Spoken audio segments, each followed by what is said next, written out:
welcome. Welcome back to the Methodical Muse podcast.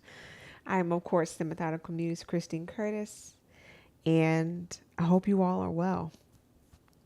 Last week, we talked about what it meant to leap while limping, and kind of diving into having to make some tough decisions, right? Things that are for your highest good, that are going to propel you forward, but doing it in the middle of discomfort and pain and what that could look like, but also tips on how to do it effectively, how I've been able to maneuver through those situations. And hopefully you were able to take something away that you can apply forward, which is the goal of all of this, right? This is my contribution. Someone asked me, so how much is it going to cost, when I told them I was starting a podcast, and I told them I'm not charging anything for this. Honestly, I'm doing this out of obedience to what I know God is asking of me. So for as long as I have the capacity to, I'm going to show up in this way. I'm going to pour and pour freely. So let's get into episode 5.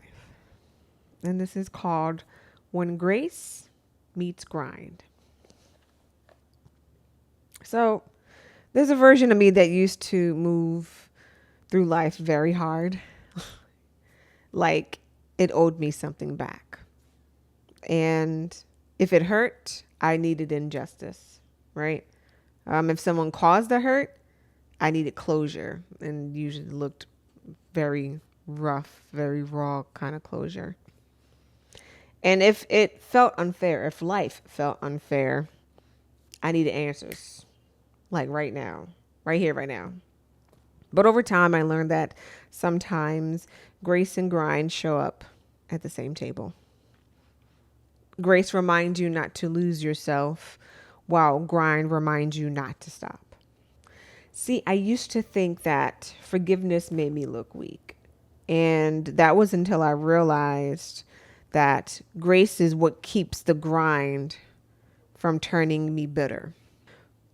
It's what keeps me focused on the lesson and not the offense. It's what keeps me asking God, what are you trying to show me here? Instead of, why me, Lord?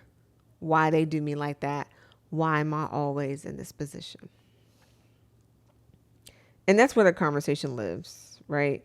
In that intersection between what hurt you and what is trying to heal you. Between who tested you and who taught you. So between that grace and grind. Okay. I've had seasons where the grind was fueled by pain and not passion. People doubted me, dismissed me, disrespected me, underestimated what I carried. And I thought the only way to prove them wrong was to outwork my pain. I wanted to outwork the scars and the wounds. But that's where I definitely got it twisted. Because when my work was good, my spirit was exhausted. And I was producing from pain instead of purpose. And it took prayer, one of those quiet, ugly prayers like, God, why me? Help me kind of prayer. For me to see that every hard moment was still an opportunity for alignment in a designated assignment. That was the very people who caused the discomfort and the pain were also the ones pushing me toward my patience, right? They were pushing me towards the version of me that needed to develop so that I can understand the power and being able to move while grinding, trying to still give grace. And grace showed me that I didn't have to grind against them, but that I could grow beyond them. So when I start to feel that tension now, the urge to clap back, prove them wrong, or to fix what was broken, instead I lean into prayer, right? And this is the God honest truth. Because grind without grace is just noise. And grace without grind is just waiting. The word tells us that faith without works is dead. So there is an opportunity for you to continue to move graciously and kindly, forgiving those and still moving forward. But you are still in that space of movement, not just hoping and waiting for something to manifest. You are still a part of the process, right? And I feel like that's when they meet that divine rhythm. So I ask God, help me not to miss the lesson when I'm trying to defend myself. Because what are you trying to do? You're trying to change someone's perspective. And that's not my job as a contributor to the body. I'm not here to make you see anything. What my life should be is an example for you to see on your own. And then that second prayer should be, help me not to idolize the outcome, but to find you in the process. Because he reveals something about me, and maybe it's my pride, right? Pride will tell me I'm going to help them see. I'm going to get them right. And pride is the greatest demise, or one of the greatest demise to our flesh. It's us believing that we have the power to do what God does, and that we aren't in a position of humility to ask for help. Or maybe it's impatience. You try to rush the process.